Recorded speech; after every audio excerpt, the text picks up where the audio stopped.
তো এই 32টি আসনেই কি আপনারা পুনরায় মূল্যায়ন গণনা চান কিনা? আর এখন তো গ্যাজেট প্রকাশ হয়ে গেছে, এখন তো ইসির ভোট পুনরায় মূল্যায়নের কোনো সুযোগই নাই, সেক্ষেত্রে কি করবেন? জি, আইনের ধাপ কিন্তু 3 দফা আছে।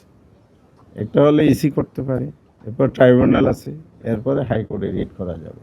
এই আইনি প্রসেসগুলো আমরা অনুসরণ করব।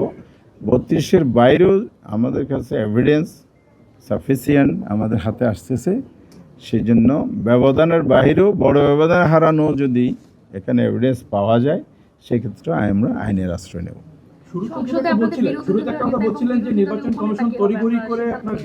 বিরোধীয় নেতা, উপনেতা, চিফ হুইপ এগুলো পার্লামেন্টারি যারা ইলেকটেড মেম্বার তারা বসে এগুলো ঠিক করেন, তাদের ভোটাভুটির মতামতের ভিত্তিতে নির্ধারিত হয়।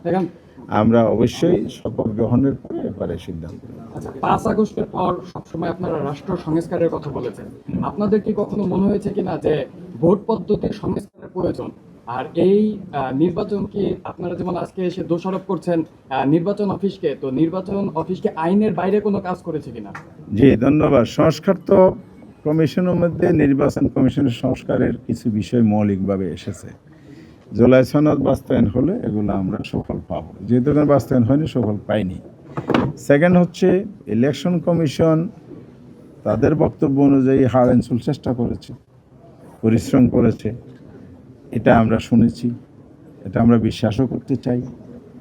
আর গুণগত চেঞ্জ যেটা আমি বলেছি শুরুতে, সেটাও একটা অ্যাচিভমেন্ট বলতে চাই।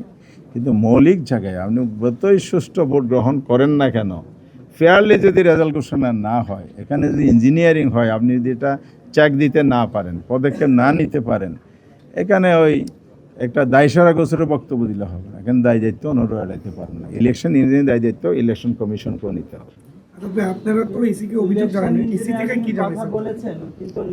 ইসি আমাদের এগুলো দেখবেন বলেছেন এবং আমরা ব্যবস্থা, প্রয়োজনীয় ব্যবস্থা যতটুকু কমিশনের ক্ষমতার ভিতরে আছে এটা নেবেন বলেছেন।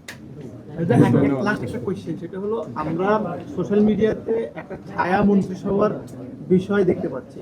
শিশির মনির ভাই একটা পোস্ট দিচ্ছে, আসিফ মাহমুদ সজীব ভুঁইয়া একটা, সবাই যেহেতু আছেন, আপনাদের কি এটা দলীয় কোনো পদক্ষেপ কিনা? এই বিষয়ে আমরা আনুষ্ঠানিক আলোচনা করিনি, এখানে সবাই একটা মত দিচ্ছে, আমরা আনুষ্ঠানিক আলোচনা হওয়ার পরে আপনাদেরকে জানাবো।